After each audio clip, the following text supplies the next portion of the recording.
कॉलेजों में clinical aspect से नहीं पढ़ाया जाता। मैं एक बहुत इम्पोर्टेंट बात करना चाहूँगा, हो चुका है वैसे, बस क्योंकि ये ऐसे विषय क्लिनिकली नहीं पढ़ाए जाते हैं। सर और भी कोई हमारे गेस्ट हैं इसमें शायद ज्वाइन होने थे, वो आ गए हैं सर? हाँ, आ गए। तो उनका माइक, उनका कैमरा सर ऑन हो जाता तो वो स्क्रीन पर दिखते। Madan sir, can you please put on sir your आप अपना वीडियो? कैमरा ऑन कर लीजिए क्योंकि आज आप हमारे साथ इस वैलिडिटी सेशन के मेहमान हैं। You are the okay. अब थोड़ा सा कैमरा सर पोजीशन ठीक कर दीजिए हाँ जी, सर, हाँ जी, आपका हाँ कैमरा। जी, He हाँ is जी। sitting. नमस्कार। नमस्कार एंड नमस्कार। Sir thank you. I really welcome Valedictory Dr. Madan sessions. Thangavelu sir. Sanjay ji नमस्कार। Thangavelu sir, Greetings. Sir, first of all, I am again thankful to all of you, all of our speakers, as this program is hosted under the Ayush Darpan General Facebook page and the YouTube channel under the guidance of the great Nadi Guru, Professor Sanjay Chhajer sir, and so many इतने लोगों को एक साथ जोड़ना, इतने लोगों को sir आपको बताना चाहूँगा, मैं आपको एक मैसेज देना चाहूँगा कि सुबह के 10 बजे से लंच ब्रेक भी नहीं हुआ है सर। इधर पर लंच ब्रेक नहीं हुआ है, इधर चल ही रहा है सर कार्यक्रम। और 7 बजे तक हम कंक्लूड करेंगे सर, क्योंकि 7 बजे के बाद एक कार्यक्रम और है, तो 7 बजे तक हमारा वैलिडिटी सेशन है। मैं फिर से कमान संजय छाजेड़ सर को सौंपता हूँ। Good evening, everybody. It is wonderful feeling to have been a part of such a grand and mega webinar on the subject, the niche subject of pulse diagnosis. We have with us today Dr. Vanita Sharma from Australia, one of the very renowned Ayurvedic physician from Melbourne, and we have with us Dr. Madan Thangavelu sir, agriculturist by qualification and genetic expert by research and an Ayurveda expert by practice. He has been very pivotal in spreading classical Ayurveda across Europe, and it is going to be a fantastic phenomena to listen to you both stalwarts who have taken Ayurveda to international levels and given all of us an opportunity to be a part of global community of healthcare specialists and provide our small services to the global people. It is all because of you, sirs and madam. Please, I request Vanita madam to give us her words of wisdom. Thank you very much. Please. Thank you so much, Sanjay sir, and my deep respect, to all the speakers, who actually expanded their knowledge, and shared with such a vast and diverse community, especially yourself. You had been working since morning, I know, and Naveen sir, you really had been working hard, since morning, because there was so many speakers. It's not an easy task to actually organize all this, and I would just put my preview and my namaste and just deep respect to Professor Madanji as well, and Naveen Joshi ji, Sanjay sir, and all the respective speakers for today, for whatever and however they shared their knowledge. And what I would do is I'll run a bit of slideshow and quick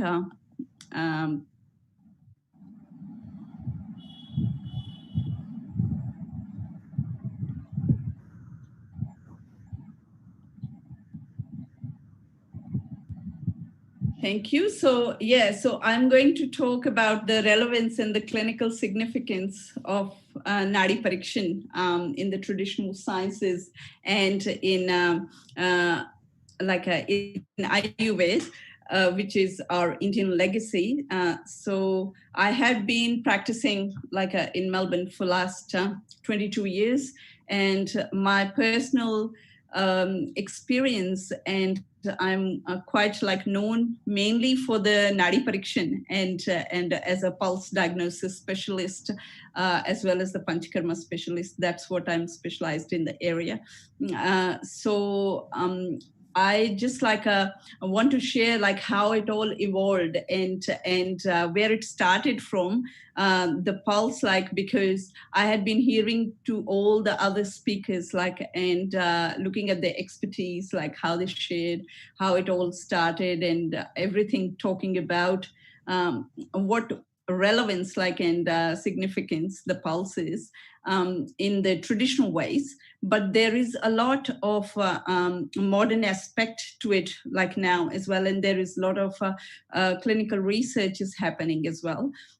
But I would start from the evolution of our knowledge of arterial pulse in the age of discovery. From where it actually started was like from the Greek medicine that began from the 15th century, like and went until end of like 18th century. So the Western medical science basically inherited a lot of existing ideas from this antiquity of the medical science, like traces its roots directly to the Greeks.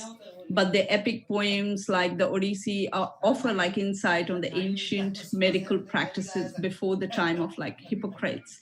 So the recurrent theme in the poem is that God, if displeased, send plagues and epidemics and illnesses to the humanity, what we are facing in today's world, like with all these like pandemics and epidemics that are happening. And historians like have mentioned that the medieval world valued the sanctity of church. Then actually the Western approach, the philosophers, doctors like Aristotle, Hippocrates, and Avicenna used pulse for variations in the health and disease to assess the patient. So it started like long ago, even when there wasn't even a mention of pulse in Ayurvedic history. So then it spread it across to the Arab Islamic medicine from the 8th century till 14th century, it was there. So the Islamic medicine is the one actually who preserved and systemized and developed this medical knowledge of classical antiquity, we call as pulse, including those of Hippocrates, Dioscorides. It integrated concepts of the ancient Greek, Roman, Persian, and the Indian traditions of Ayurveda. So they were called like the pulse diagnosticians. The Hippocrates, Aristotle, Erasistratus, Galen, and Avicenna was the main one who actually sort of evolved this examination of the pulse called pulsology. So Avicenna first wrote that the pulse is like feeling the pulse is trickier, which can be used for the person who is in love sickness, basically, and which relates to the emotional state of the people. And the first to describe the pulse in health and disease was Galen. But after like refining all these like theories, the Galen theories on the pulse and the correct explanation of pulse was like more to be called as a pulsation. In the words of like Avicenna, every pulse like comprises of two moments and two pauses. So thus expansion, pause, expansion, pause. So that's how he defined the pulses. And in ancient times, Galen, as well as the Chinese physician, enormously used pulse. Was the only unique type of pulse for every organ of the body and every disease. The Chinese physicians used to use this as a main diagnostic tool. And Avicenna examined the pulse using the wrist, and this is still being used till date. And this was the pathy that actually continued till date. But in between, even though the Chinese were considered the great masters in pulse diagnosis, but even the classical antiquity used the pulse in health and disease to guide them in assessing the condition, medical conditions or anything. And Avicenna discusses pulse diagnosis extensively in his book, like Canon of Medicine. And he said that Avicenna studied the Chinese system of pulse diagnosis and based his theory and in his treatise on the pulse, which he called it as Rizoli Nabzia. Avicenna said, like, pulse may be of a different shape, like and a twindle shape, to shock, like long, trembling, short, small, slow, and soft, increase, nervous, and empty. So the pulse was assessed not only in terms of whether it was weak or strong, slow, irregular, but also, for example, whether it was large or small and hard or soft. The physicians considered that they would identify problems ranging from dropsy, diphtheria, pregnancy, and anxiety. So just wait a minute. Can you have a glass of water? Yes. So the pulse diagnosis, like I had 6, they mentioned in Chinese like as 6 positions and 3 levels, which is Kun, Guan, Qi. And then there was like all these based on the meridians, basic 5 elements, and quite a lot of description, which has been already given by a lot of other speakers. And then the important assessment was like the health of the key in general and the relationship of yin and yang and relative state of deficiency and excess, like whether an exterior pathogen is present. So with Ayurvedic pulse, like we all understand, we look at Vata, Pitta, Kapha, and it should, when it should be checked and what it is at the superficial touch and what it is at the deep touch. And then accuracy of pulse examination depends on the factors, the awareness of the individual, and to understand and interpret the subtle nature of the vibrations. So there is the proficiency of Nadi Pariksha is gained by alertness and long clinical practice and mentor. So there is a lot of like that reference to the vital flow of life or energy, which passages the channels of circulation all over the body.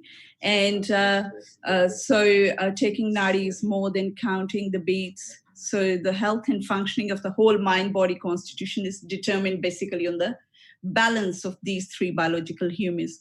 So it's largely based on the pulse examination, and it reveals the physical characteristics of the pulse and are interpreted along with prognosis, which gives the understanding of the underlying cause.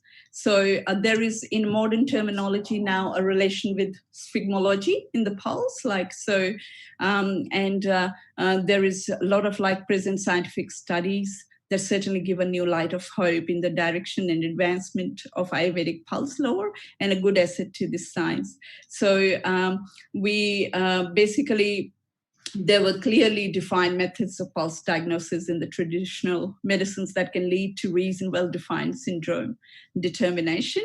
And that's what the significance of pulse diagnosis in modern or ancient times. Can you diagnose accurately, or advent of advanced technological medical diagnostics, or should its use be limited to confirmed diagnosis? Does the pulse diagnosis add the critical information? Is the training in pulse diagnosis quite limited? Do you need any experienced practitioner to check? And its relation to the quantum physics and Eastern philosophy, like who knows? What's the basic stuff everything made of, relation between the parts and the whole, and how the objects and the properties emerge, or role and locus of humans. Like so, a major paradigm change may change the rules, raise up new questions, categories and distinctions, maybe old controversies between science and humanities, Western and Eastern thought just disappear. So basically the reality is not mechanical. There is a room for the activity of consciousness in human beings.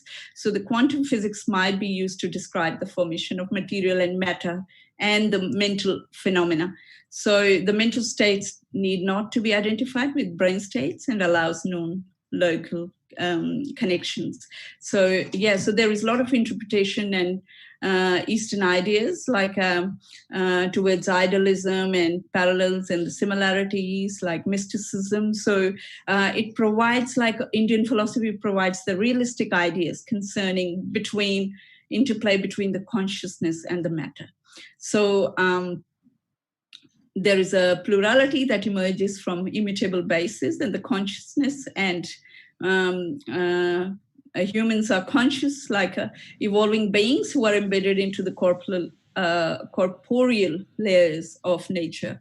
And there is a lot of evidence and a study being done relation between the mind, matter, and consciousness in Indian philosophy, talking about Sankhya, Vedanta, Tantra, and potent frameworks to produce like mental technologies. And so when we talk about Sankhya, we know that's enumeration, the evolution of consciousness into the material nature.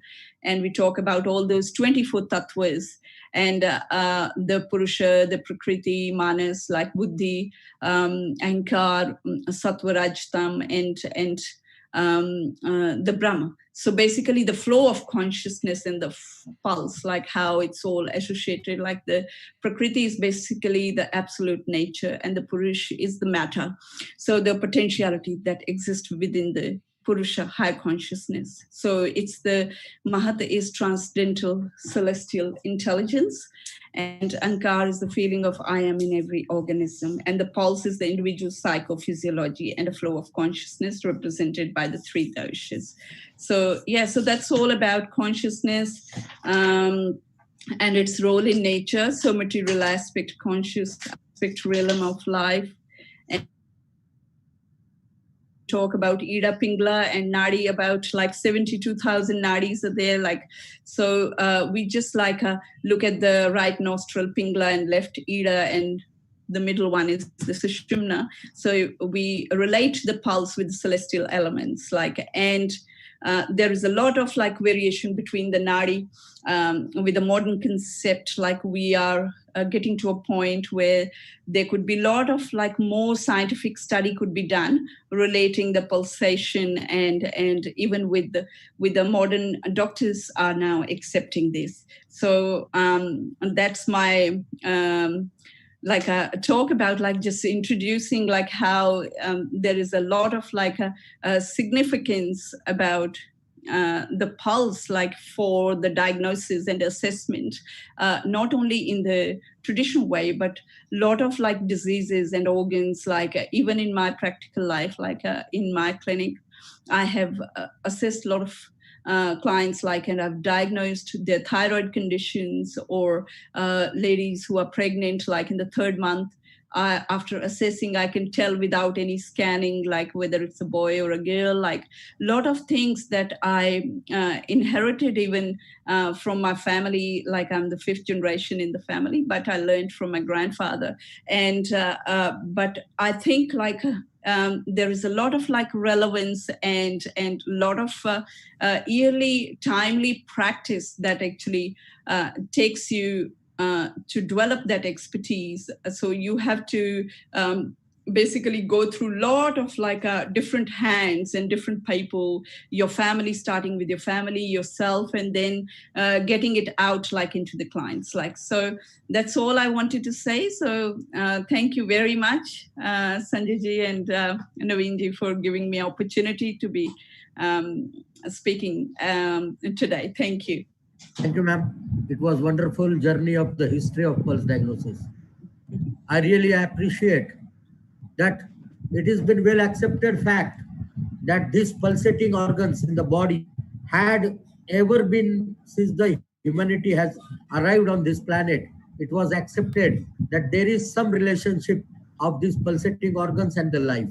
And this was there time immemorial, not only in the Greek medicines, but also in the Indian context also. The similar phenomena has been observed in Vedas, right from Rig Veda. It is seen in Charka. We normally feel that Charka has not said anything about pulse in specificity, but it is not so. The Indriya Sthana has specifically been devoted to those elements which are for the investigations. And if you recall, the setting of the Indriya Sthana is prior to Nidana Sthana. And that Yes. gives you an understanding, innate understanding of how the perceptions are to be used. The third Adhyaya of Indriya Sthana gives you very specificity of the tactile elements. And in there, they categorically said, even Charka has mentioned, that if Mandyagata, Spandanam, Aspandanam, Parasuriti Vidya. If the pulsating factor in the neck, and then when Chakraparti it said it's on the Gala Parshva, that is space carotid. And even today, if something happens in emergency, the first pulse which is observed is carotid. Yes. And one who was aware about the carotid and its functioning and its relationship with the life, can he not give any specification about pulse? He has given the pulsation and its entire impact on the pulse diagnosis. But as Indian traditions are, everything written in coded form. So Yes. we have to decode it. And the first try of decoding was done in Sharangara 11th century. Yes. Yes. Galen, and prior to Galen, there are certain references, and those were prominent till 17th century in modern medical science. But Yes. after 17th century, after the advents of the various gadgets, this pulse diagnosis has lost its own stature in Western Yes. medicine. Yes, Because I now agree. the pulse has gone to the nurses, not to the doctors. And we at India has preserved that particular knowledge and tried to develop it in a better sense. I am very thankful to remind us about all the throat tension. We would have been more happy if you would have shared some of your thoughts of the traditional family knowledge you have gathered here. But thank you very much for what you have shared. I may request Dr. Thangavelu sir to provide us with his wisdom. Thank you. Namaskar ji. Can you, Please. I hope you can hear me clearly. Yes, we can. Thank you, sir. Now, greetings to all of you from the university town of Cambridge, old university town. We are celebrating many centuries, 800 years plus. And I take this opportunity to thank Sanjay ji. Sanjay ji is very special to us, and we feel honored to be connected with Sanjay ji doing this amazing thing. Also, my special thanks to Naveen Joshi ji for bringing us all together here on this platform.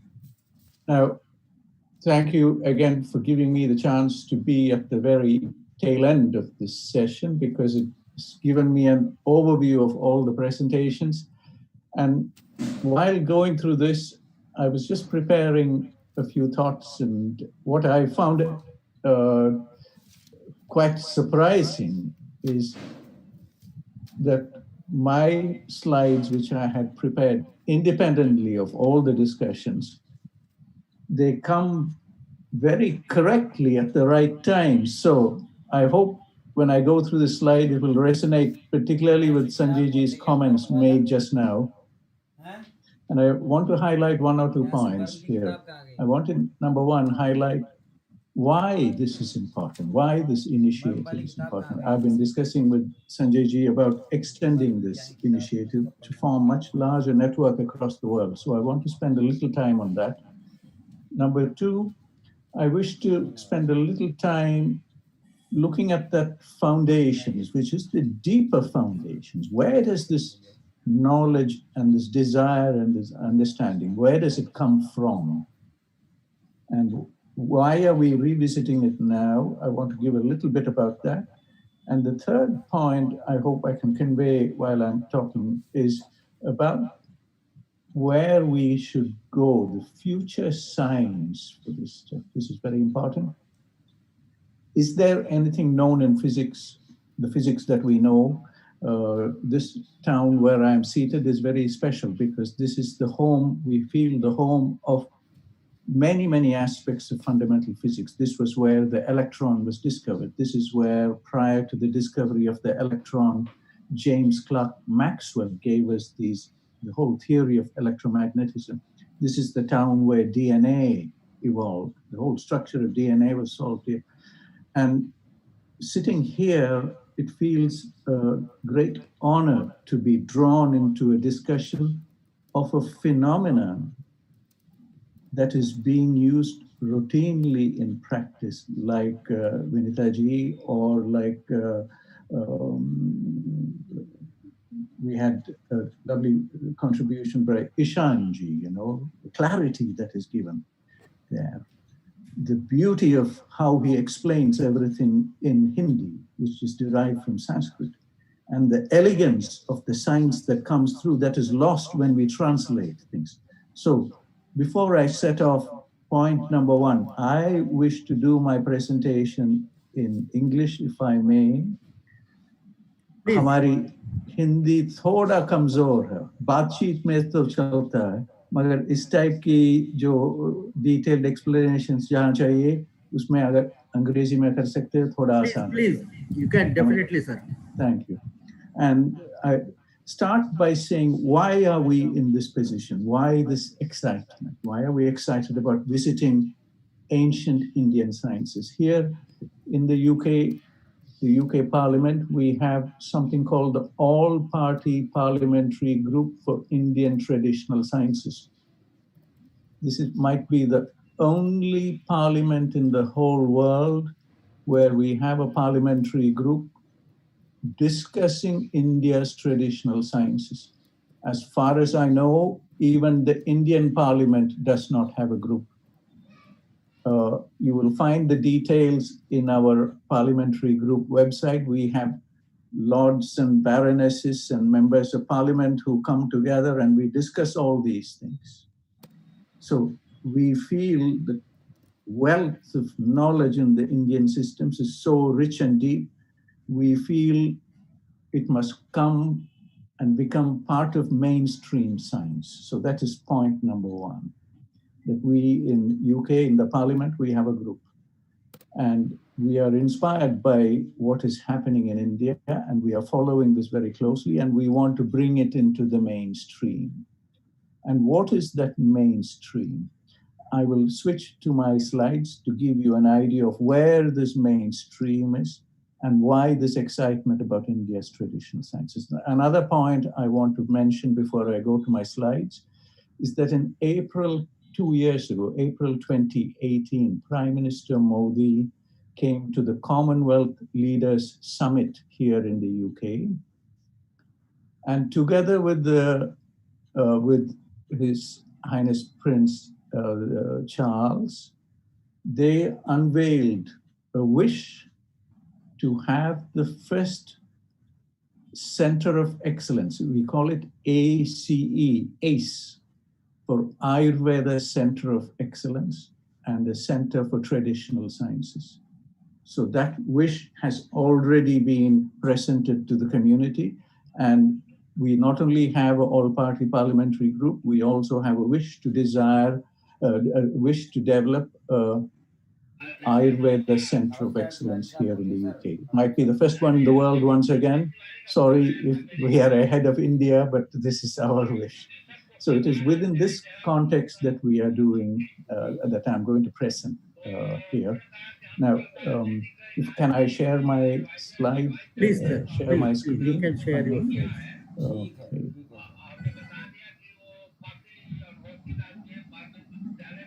This is where we are in health sciences. So up here is an annual event that happens in Austria in a place called Gastein.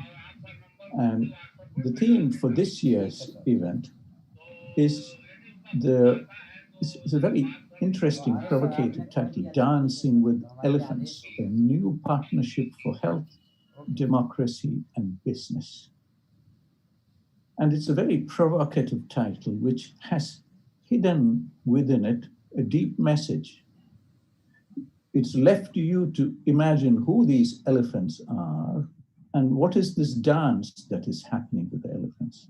But what is clear is that there is a call for a new partnership for health, democracy, and businesses. There is a feeling that things are not going correctly in the world.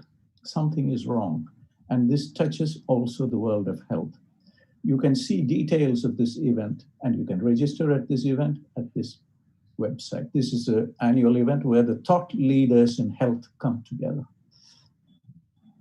The other big change and the thinking that is going on is this United Nations development goals. We feel there is a lot, people who feel there is a lot wrong with the world today. And they have distilled this into 17 goals. This is the 17 goals that they want to achieve. And in here, you will find many, many important indicators that are relevant to what we are discussing in terms of sciences, traditional sciences, in terms of reviving these traditional sciences, in terms of health. There are many, many aspects: education, health, teaching new skills to people, whether it is from contemporary science or whether it's from the ancient sciences. We want to educate people and we want to teach them how to live in this world in sustainable ways. So all these points are top on the minds of policymakers everywhere in the world, especially the leading economies of the world. And this must be the case also in India. Now, we have reached a time in the history of this world where we are facing an unprecedented crisis: infections. Can we turn this around? Can health, instead of viruses, become that infection? And I feel we can. And this challenge is distilled in this whole term called health. Health is understood most elegantly in the Indian systems. And we are saying in the past few decades, we have seen an overgrowth of this thing called healthcare. It has become a business, a very lucrative business, a very dangerous business, and a very lethal business. Can we shift it away towards well-being? Well-being is described best in the Indian systems. We have minds going from the time of Buddha, 600 BC or before, all the way to Nagarjuna, 1,000 years later, the second Buddha, who talks about the Panchadasha Prakara, the 15 signs of health and well-being. Can this be brought into our discussions to show that there is something called health? It is available to all. And how can we make this shift from where we are today, which is called healthcare, which in fact is the commoditization of disease, to well-being, which is also, I want to use the word commoditization because many people understand only phrases like this. I call the commoditization of health. What would it look like? It would look like the reestablishment of health. We must learn how to measure and audit health, learn how to use this to prevent disease. And much of what we are doing today in this wonderful session, the second session that Sanjay Ji has hosted, is showing us how to quantitate, how to measure, how to audit health. By taking a simple Nadi measurement, we are measuring health. And can we turn this into a new way of thinking about health and well-being? When we look at the larger Europe and the European Union, there is a shift. There is a doctor who is the new president of the European Union, European Commission, Frau von der Leyen, a German lady, a German doctor, a German MD, a mother of 7, who seems to have so much energy. She is in charge of the president of the European Commission. And this is her call. This is in terms of COVID-19. We will stop nothing to save lives. And this is her call for the future of health and healthcare. There are discussions going on in Parliament. The next 6-year program and the funding for the Parliament is scheduled to begin the 1st of January next year. Monies have been allocated for the budgets. The discussions are going on. Not a large amount of money compared to what is spent for healthcare, the expensive healthcare, but these are monies that have to be used in certain ways. And one of the calls is promotion of disease, promotion of health, prevention of disease, and healthy lifestyle. These are all messages coming very firmly established in Ayurveda, but those discussions don't happen here for whatever reason, maybe distance, maybe ignorance, maybe lack of knowledge about our systems. But I feel these are things that Europe is ready for and will be reaching out to places like India and to scholars and practitioners like yourself to come and teach people in Europe how to look at health differently. So this is setting the background for where we are, at least starting 2021 for the 6 years. There'll be some funding, there'll be things, and we should see how to open dialogues with researchers. Now for the second part of my talk, which is taking us closer to the discussion today. I've put 3 figures here, and I use these figures to explain the challenges of the systems of medicine when we have to explain it to people who don't understand the Indian systems. So there are people here who have trained in Cambridge. We have a clinical school where students are taught medicine. But if I take any of the students and ask them, do you know anything about nadis? They wouldn't know anything. Would you know about Ravi Shankar? They will all know something about Ravi Shankar. Do you know this person whose name Bolt? Everybody knows about it. And then I use this example to start a discussion. I say, well, here is a man who he's the fastest man alive. He runs 100 meters at under 10 seconds. And all the young students watch this. They have seen him run. They agree with this. They all know a little bit of music, and they all agree with this. And when I tell them that in India, this is how we understand the human body. In the ancient times, we knew how to divide the human body into these kind of geographic patterns of the human body. And they are not happy to accept this. They don't accept that there is something here. There is another way to understand the body, but they're quite happy to accept all this. So there is a bit of a problem here. There's a gap in the transitioning of knowledge. They're happy to understand these things, but not happy to understand these things. I then tell them, how many of you can run 100 meters? And when I go into a classroom today, there are a lot of children who will not be able to run 100 meters nonstop. They have all come to study medicine. If I ask them, can you run 100 meters nonstop? There are many students there who will not. They cannot. They're just built that way. They haven't trained, they are not physically active, and they cannot. But they're willing to agree that there is somebody in the world who runs at under 10 seconds. The same with Ravi Shankar. And I say, you play the piano. You've heard of the sitar, you've heard of this man. Can you play the sitar? No. But you're happy to accept that there is somebody who plays the sitar. Yes. Now I move to the one on the left. How come you have a problem with this? There are people in India who do pulse diagnosis and can understand everything about you. What is the reason you can't understand this?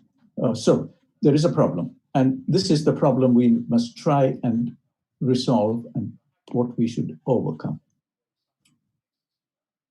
Now, for us in India, when we go to different parts of India, this is what we see. This is ancient knowledge. This is Indian traditional science. I have shown on the left hand the position of stellar bodies in the sky at 7:58 p.m. on the 4th of April, 2024, about 4 years' time from now.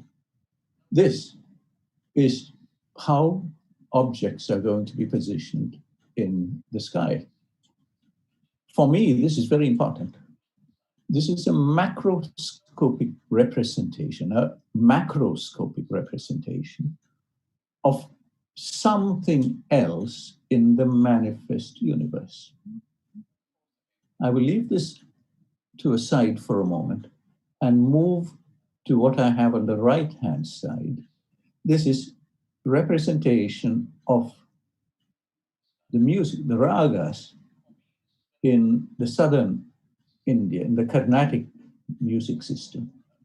This representation was given to us relatively recently, and it's very mathematical. It's mathematical in that it takes a given space, and just like we have on the left-hand side, where you've taken a given space that we see, and it is divided symmetrically into sections, and different notes are assigned to different sections, and you get an almost mathematical presentation of systems and music. One can see parallels in these two systems. Now I'll leave this aside and move on to the next slide.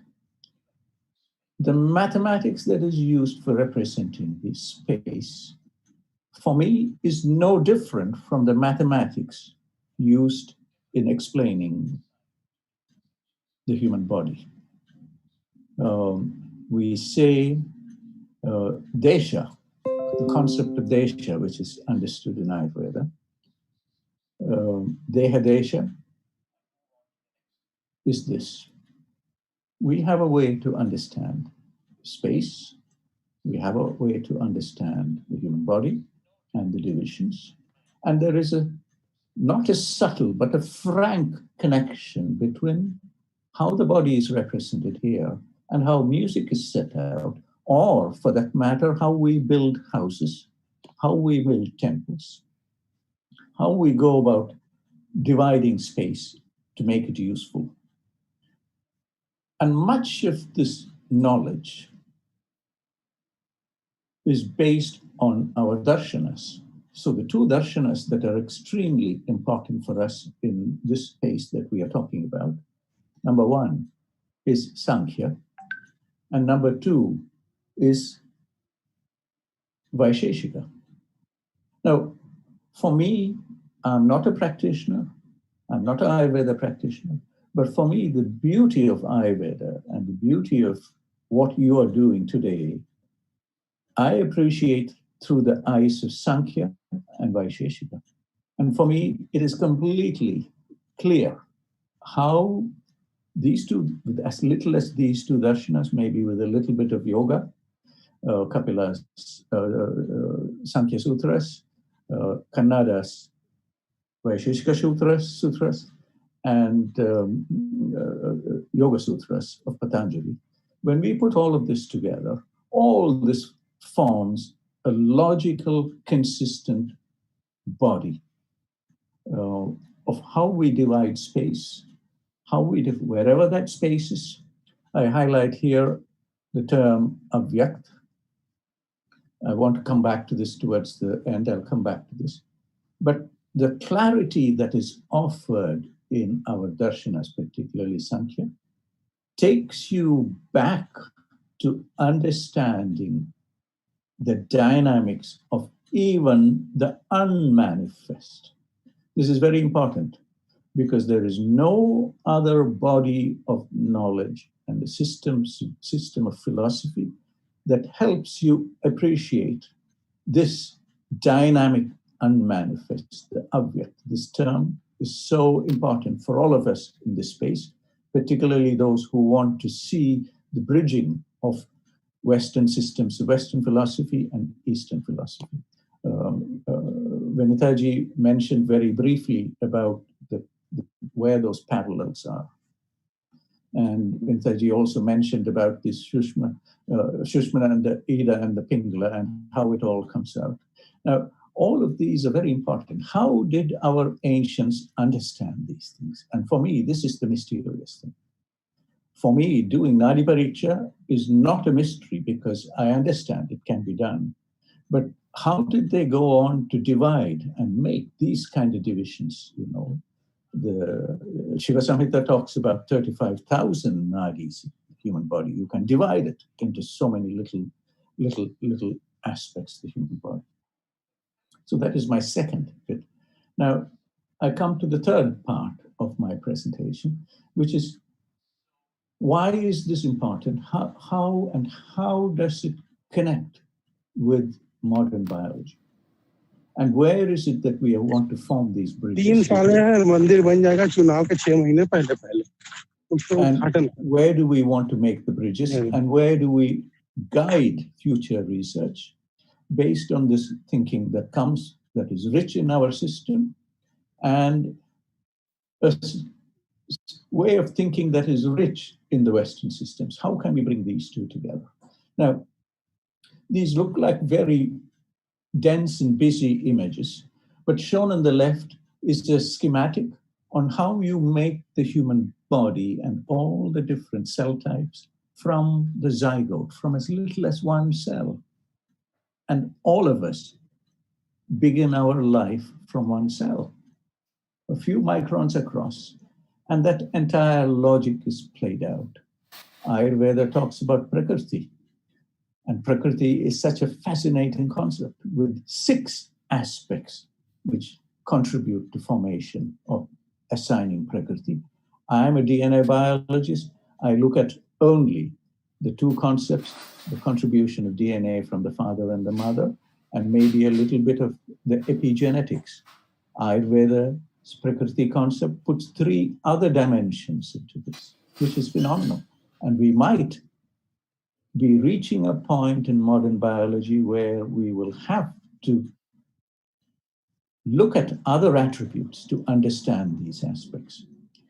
Now, there is a lot of technology that is available now. If you look at this link here, you will have access to this paper and all these images and all the work that's being done to understand the human body, in terms of links between the organs, in terms of neurophysiology. How do all these things come about? And they are being analyzed at the finest resolution. What we are seeing at the finest resolution when we look at these dynamic processes that happen to form an embryo is that there is something more than what genes and proteins and cells can explain. There is a need to understand something more, not just the electrical circuits and the electrical fields around each cell. There is a deeper logic. Now, I want to dwell a moment on some of these figures. Perhaps it will be seen clearer in the next slide. Now, shown here is how an embryo forms. Now, for me, when I looked at it early on in my life, when I was just deeply involved only in biology and DNA, and these did not make sense. But when I revisit these images through the eyes of Panchabhuta Siddhanta, everything takes on an even more colorful explanation of how thousands of cells suddenly find the logic from the gel booth, how space is compartmentalized, how space is divided into finite units, how cells interact based on the logic offered by Sankhya, how structures evolve. All this takes on a whole new look. And the formation of the embryo, all of that we talk about today in terms of Nadi Pariksha, comes out of the senses that are formed in these little embryos. We deliver the human body. Many years later, we develop the logic that we understand. And what is incredible here is that by the time we are about 60 days of this fetus, this fetus has more than 90% of all the identifiable structures. This is about 4 centimeters in length. The entire logic that we are talking about and the mechanisms that I use, the senses that I use, on the structures for the senses, the fingertips that we use, are all formed in this embryo by week 4. Now, within this are different rhythms. The space is divided, the rhythms are divided, there are things that are happening.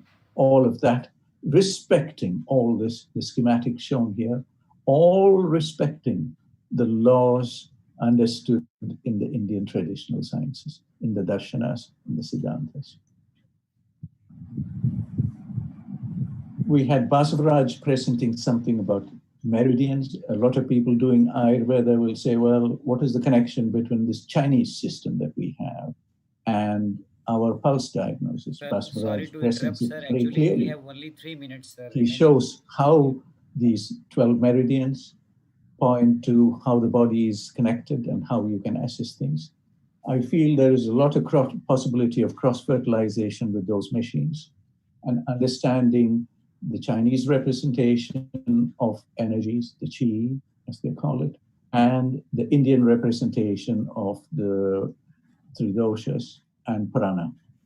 This is an entire body for a whole new, not just a discussion, but a whole program of work that is worthy of many decades in the future. And I hope people in places like IIT Mumbai and the different IITs in India will open up their minds and the minds of faculties and minds of students to engage in this space. We are all happy to note that Jawaharlal Nehru University, JNU in New Delhi now has a program for Ayurvedic biology. I hope Sanjay ji and Joshi ji will enable these discussions with places like JNU so that we can start to have critical mass of teachers, critical mass of students, critical mass of minds who are conversant with all these areas. So understanding the human body, understanding the autonomic nervous system and how the different organs are connected, which is what you're doing in Nadi Pariksha. And what is it that we can learn from the skills that are there that Sanjay ji has brought together here? How can we start to open dialogues? And I think it's becoming very important that we do this because nobody else in the world has these skills and nobody else has a